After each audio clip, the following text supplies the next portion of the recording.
I'm Dan, and this is 10,000 Hours of Indie, a podcast exploring new music and delving deeper into what goes on in the background of the independent music industry. I'm a musician and passionate music lover, and I wanted to delve deeper into new music in the independent scene around the world. I also saw this as a chance to help artists connect and share their stories, so if there's someone you hear and you want to find out more about, every podcast has links in the show description.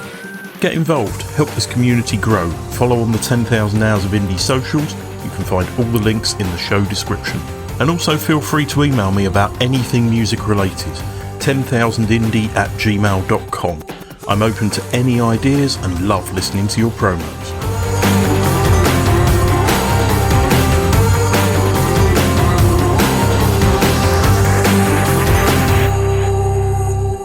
Balme are a four-piece Toronto-based band featuring Yang Chen, Esther, Danielle Sum and Anders Zeng.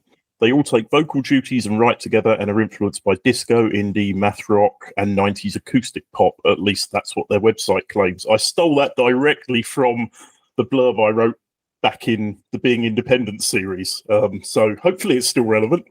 Now the band have a new single due on the 19th of December, Short Fuse Embers. It's a reworking of the track which featured on their debut album, Stripped Back and Reworked. Danielle, welcome back. Thank you. And Ander, welcome to the podcast for the first time. Thanks, Danielle. So happy to be here. And Danielle, you are the first person to feature for the third time on the podcast. That's wild. That's an honor. Thank you. That's crazy. So how have you all been doing since we last spoke? Things for the band have been good. I think that one thing I really appreciate about our dynamic is rest factors its way in pretty organically into our schedule. It's funny, this isn't the first time it's happened where we were like, we're not playing shows right now. We kind of just talk to each other. We're like, this is not like the time to perform.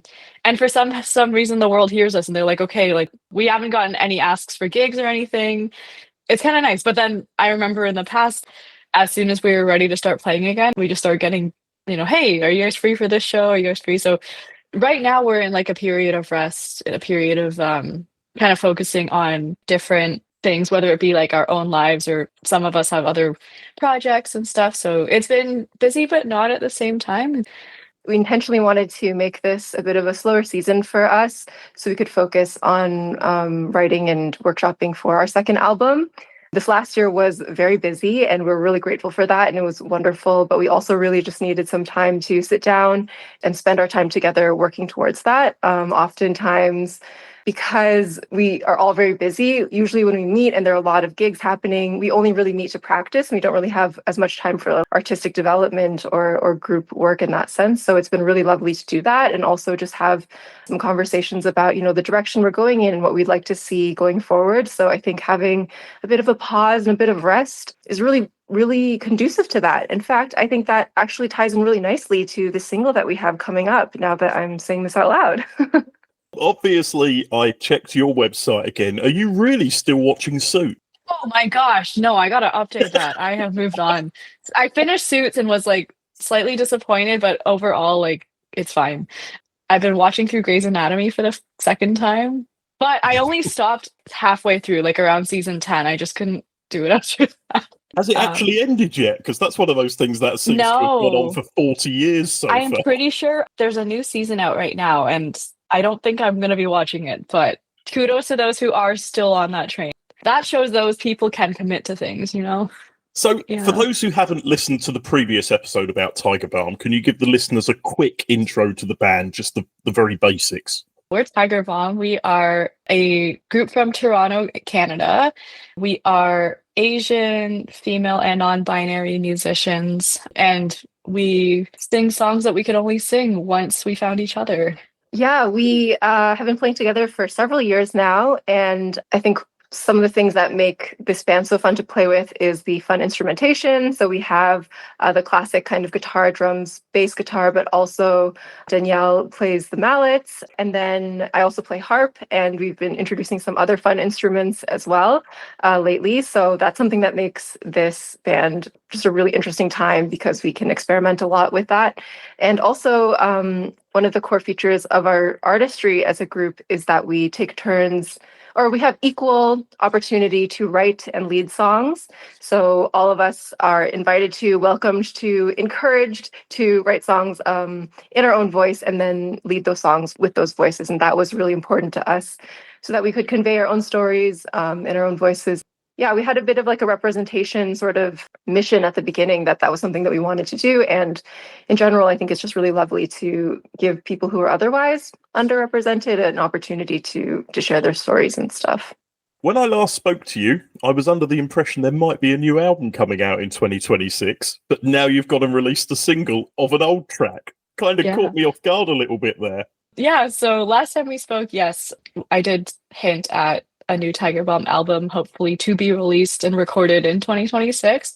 That is still in the works. We are currently working on grants and funding and stuff. So hopefully in the new year, we'll be able to see where that leads us in terms of getting recording space and getting, bring our ideas to life.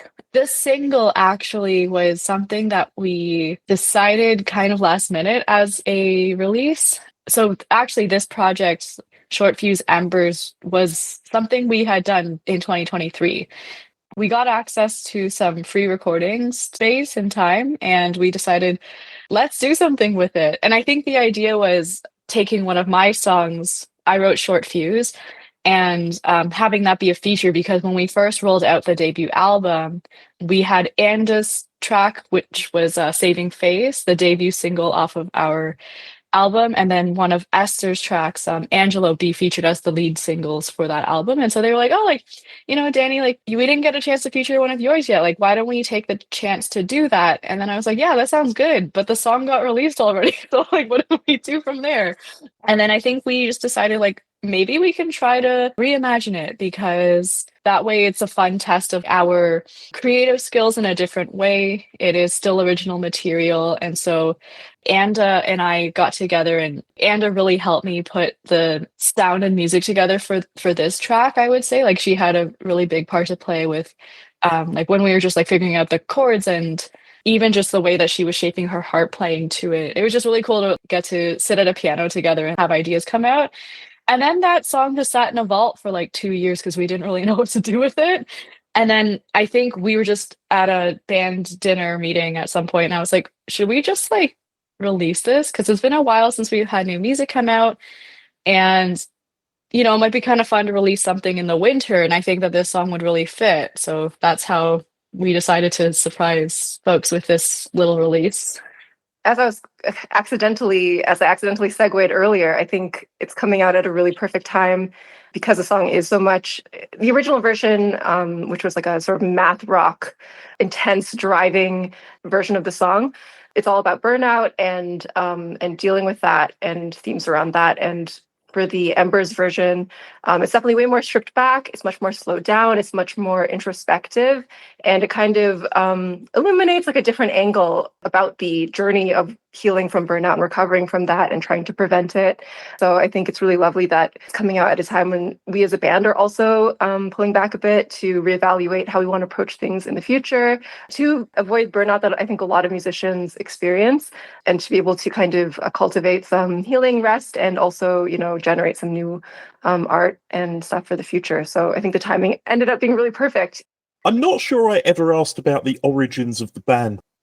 Balme started mostly through Esther, I would say, because she is the one, I think, who had been in the scene the longest, performing her own music already at that point. And she noticed that there was just a lack of representation in the local Toronto music scene, where she was, the only woman, the only person of color sometimes at these shows. And she really sought to change that.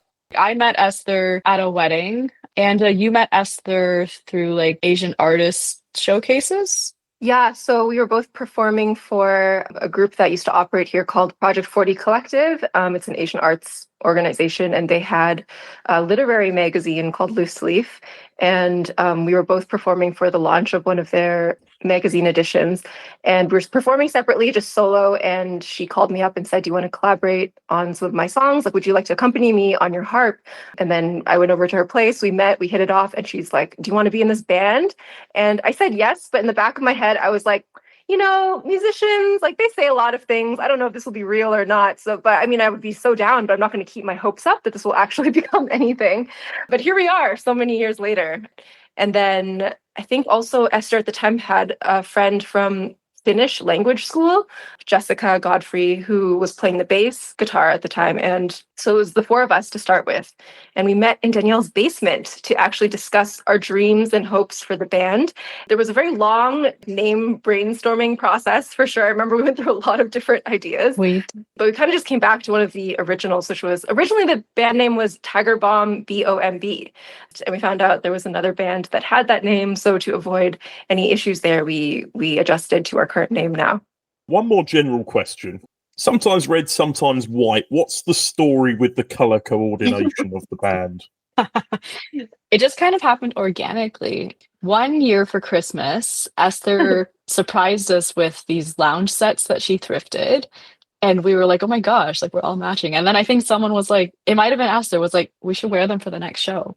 And then we did.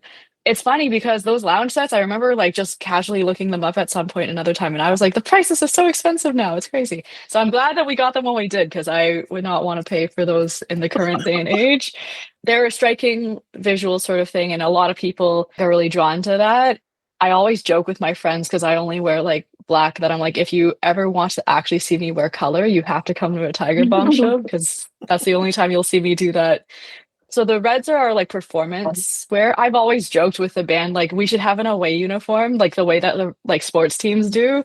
But I don't know, maybe one day, like if we tour outside of Canada, we can figure something out. But red's kind of been our signature. Obviously, it's a nod to our like shared Asian heritage and everything like that, with Tiger Balm, the healing, soothing ointment.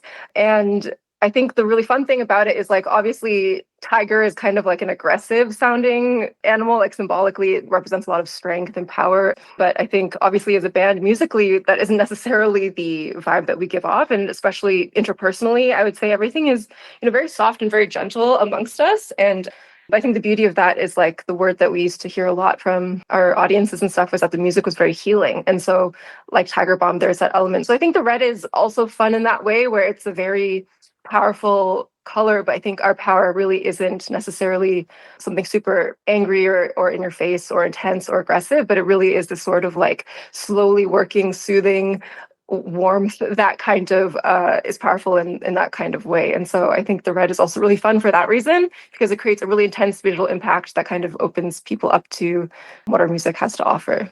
What made you feel you wanted to rework an existing song? I mean, it's almost like covering yourself in a way. What was the process behind it? Because if you say you already did it a couple of years ago, that was almost as soon as the album was released, I assume. The album came out in November 2022. And then we got the studio time in like March 2023. So it had been like literally 2 or 3 months. We didn't really have anything new. That was partly why, like, we just weren't writing new music in 2023 just yet. So we were like, well, what do we do with this free studio time? Like, what can we put together to make use of this time well? And so I think we had thrown the idea out of like, should we do a cover?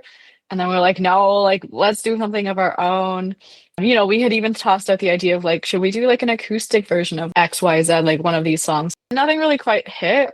And I think when we were like, let's figure out a way to redo Short Fuse. To be honest, part of it was me just having a bit of trouble with my own acceptance of that song at the time.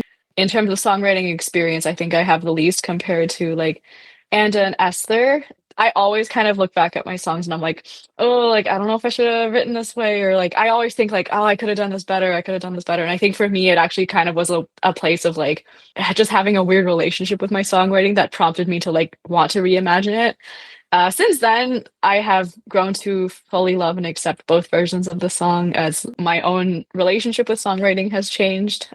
And so, yeah, I think we just, at the time, that was probably the best use of our time in the space, was just like, how can we reimagine a song paired with my own weird relationship with songwriting? And yeah, honestly, it was fun. It was a great time to reimagine things. And I think to add to that, it was our first time working with a producer who is a friend of the band. Their name is Dee Badwa. And we also wanted to take the opportunity to like just see what it would be like to work with them. Because I think we were at the time just being like, oh, like, it'd be cool to expand our collaborator pool and expand like our community.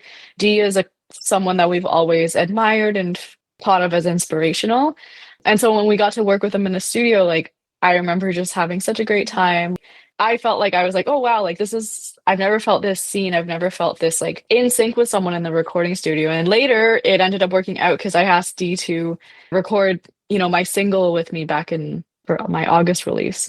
One of the wonderful things about like Danielle's music and the songs that she's written is like they deal with such universally relatable and also just really overarching kind of subjects, dealing with change or with burnout or with how do we hold the fact that we have these painful histories, like that kind of thing. Like, and I think the wonderful thing about that is there's so much to explore within those themes. And so Short Fuse, yeah, it's just really awesome to get to revisit it and give it a new life. And it's funny, Danielle, that you were talking about like the issue you have with songs you've written or recorded in the past, because I think that's like a huge struggle that I've heard a lot of my musician friends say. It's like when they're recording something, it's just like it needs to be perfect because I feel like it's the end all be all version of the song when oftentimes, in reality, in the grand scheme of things, it's like just one version of the song that lives out there. And then there's all like the countless live versions. And this time, fortunately, we get another chance to do the song in a completely different way as well, in a different version, and show people like even more what a wonderful song it is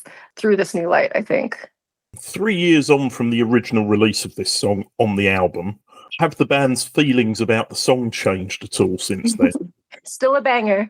I mean, it's a lot more chilled than the original version. I think it sort of gives, especially you two, more freedom in a way, because as you said, the original version was almost a rock track. And this one's a lot more acoustic and a lot more open to small nuances. Yeah, definitely. Anda wrote an incredible press release for this where actually she helped me come up with a name. So originally Embers was not going to be like the thing in the brackets. I think I was going to do something like Short Fuse Sadcore because I was like, it's kind of, the song is sad and it's slow. We were chatting about it and Anda was like, I think one thing that came to mind for me was like Ember. Like she thought of the idea Embers because it's like the idea of the fire imagery in the lyrics. Like we recycled the lyrics. The lyrics are the exact same. But I think for her what stood out was like this idea of the short fuse burning out, the idea of embers that still smolder, where I was like, oh, that's actually a really cool idea. Like to think of the embers of the track being kind of this like slow, smoldering, but still sort of persistent theme throughout the song. When we write songs and record them, like it is really just a snapshot of like our artistry in that time. And there are multiple versions that exist or could exist, right? Like I'm sure that there are different versions of every song that just take a different one different collaborator can really change the trajectory of how a song turns out. And, with the people that we had, with the team that we had and who we are back then, like I'm definitely proud of the song that we had made for the debut album. I'm definitely proud of the song that we made as Short Fuse, like now known as Short Fuse Embers. We continue to grow as artists, but that doesn't discount the work that we used to do and the work that we had done when we were less experienced. 3 years ago, I loved playing the song live, and 3 years later, I still love playing the song live. It's one of my favorite ones to play live. It's so great. So my feelings haven't really changed. They've just sort of been consistent, just consistent adoration and admiration for Danielle's talent.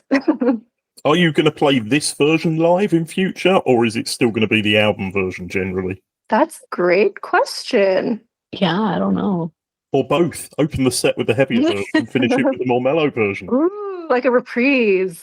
We could find a way to mash them together. It's funny, I actually had thoughts about like reworking the fast song with like slightly different song structure at some point. So I don't know, maybe. I'll be interested to find out what the answer is to that when you bring the next album out. I can ask you again. So moving on to social media, obviously we talked a little bit about social media and the band for the Being Independent chat we had earlier in the year. You focus mainly on Instagram as your sort of channel of communication with your fans. Who takes the lead on that? I guess I do. I like social media. I have a pretty neutral relationship with it most days. So yeah, in terms of running the socials, like that's mostly me. I would say you guys do stuff too. Like, and it helps me write captions a lot. And sometimes Esther will help with like prepping stuff too. These days, Danielle definitely runs the social media ship for sure. And she does it wonderfully. And I would say that Esther has done a lot of the, if you're like scrolling through our reels and you see something particularly chaotic or unhinged, Esther definitely edited that. And Yeah. Just her signature pacing and editing style. The social media has evolved over the years for sure. And there was a time way back when I was writing it, but Danielle's been doing it wonderfully for the last few years now at this point. Is it a collaborative effort? Do you all decide together what you're going to post and then Danielle takes it to the masses, as it were? I think there's certain like formulaic elements. Like if we have a show coming up, there will be certain things that we'll always do, which is like an announcement post or like a day before post, and then after the show's over, we'll do like a thank you or a recap with photos.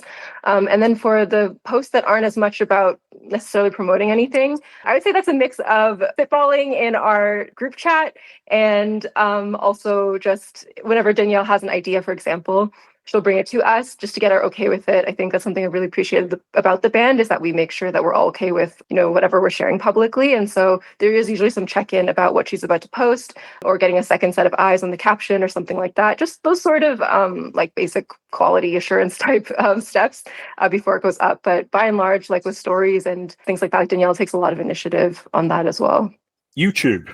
There's quite a few live videos of the band on YouTube, but nothing on your own channel.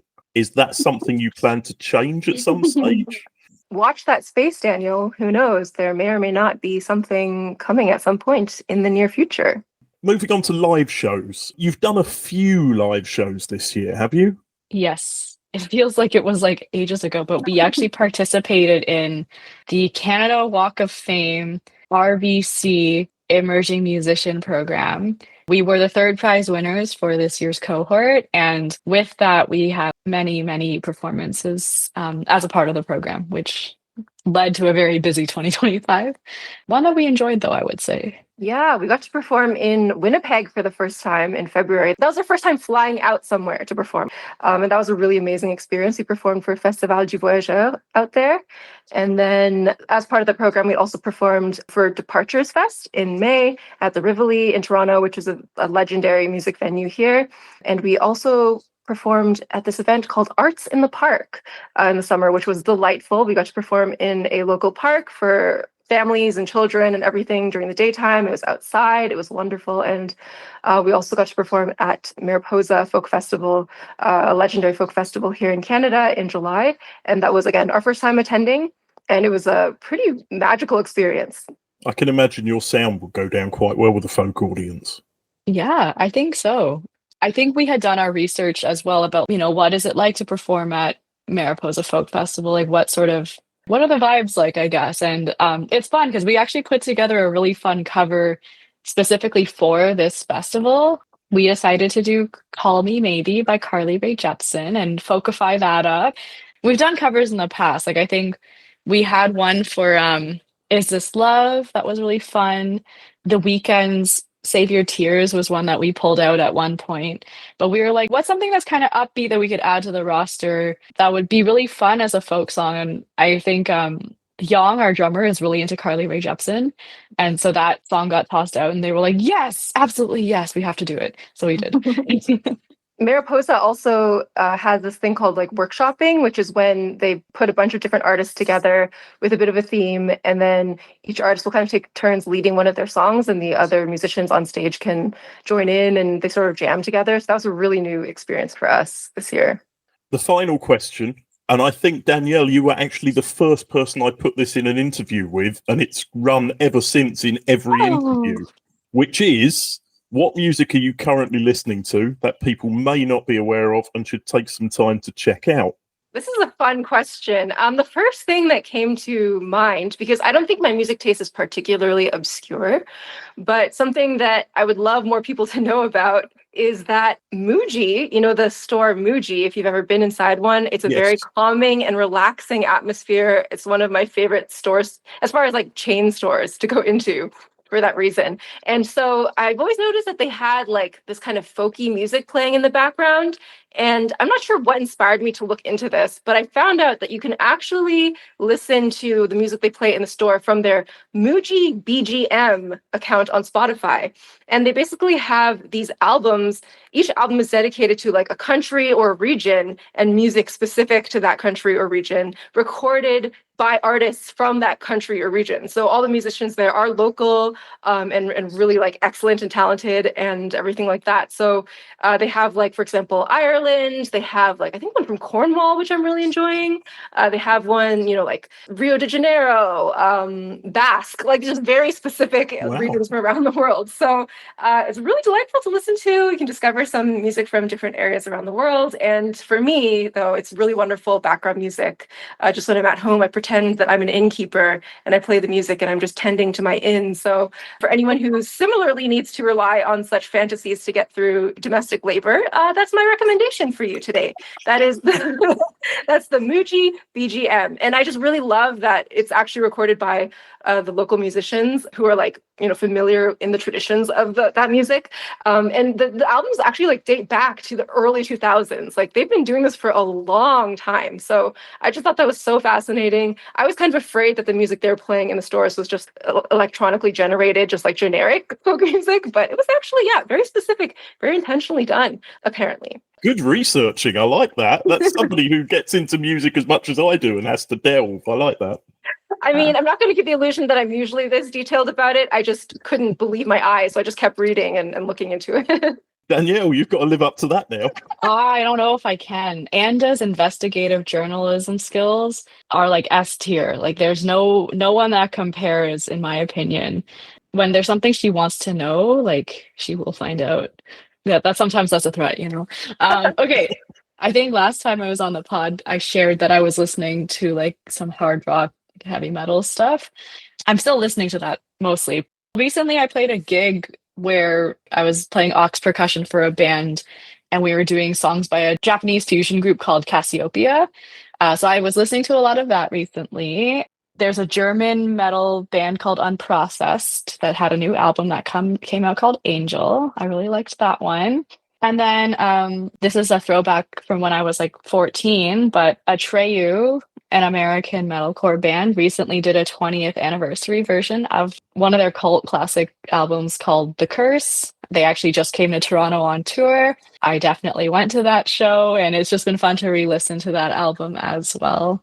Yeah, I wish my answers were as cool as Anda's, but that's what's on my playlist. I think it's much cooler that your answers are like actual bands and not like a company. It's just a company. But if there's a company to like support, I would love to Muji's one of them. Oh, I will say, because Anda and I are both here and we do have a shared love of one particular type of music that I will shout out. If you've never heard bardcore, you have to listen to bardcore. Bardcore is incredible. It is amazing. Bardcore, I think, arose during the pandemic. It's a genre of music where people take popular music from our current day and age and sort of rearrange it for medieval sounding instrumentation. So there will be like lyres and I guess those hand drums and those kinds of flutes. Used to have a lot of flutes. Yeah. And so, I think there's like albums of just like rap classics, R&B songs, pop songs, like any song that's relatively popular, you can probably find a bardcore version of it. Some are better than others. Not every song was meant to be sent back to that time. But the ones that were successfully survived the time travel procedure, they rock. They're turned, they're lit, they're bops, as they say. It sounds similar to the guy who takes pop songs and makes them in the style of like Linkin Park or whatever. Yeah. And a similar concept to that. Yeah, essentially. It's incredible. I think my personal favorites are Blinding Lights and In the Club as bardcore versions. Those are great. Anda, do you have any favorites? I think the ones that come to mind, the Say My Name and No Scrubs, both very good. Hot in Here is also really good as a bardcore song. And I'm partial to the Hey Ya by Outkast bardcore, although that one surprised me because it's quite uplifting, and I don't usually like uplifting music. There's also the Scott Bradley's Postmodern Jukebox, if you know who they are. Oh, yes, I remember Postmodern Jukebox. They do the sort of 1920s cover versions of everything. And the woman who sang Who Wants to Live Forever by Queen, their version of that was out of this world. That's one of the best cover versions I've ever heard. Oh, wow. But for anyone wishing to find out more about Tiger Balm, the best place to find information, is actually by going on your website and signing up for the newsletter.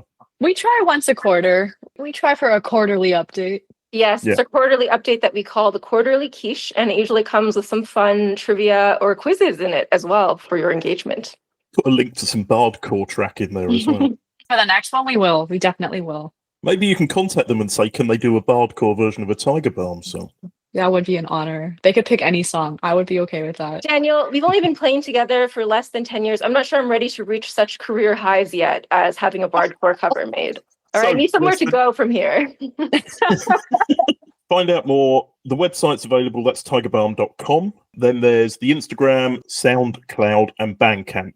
Short Fuse Embers by Tiger Balm will come out on the 19th of December and will be available via Bandcamp and on all streaming platforms. If it's on Bandcamp, that means it could be the perfect digital Christmas present for everyone.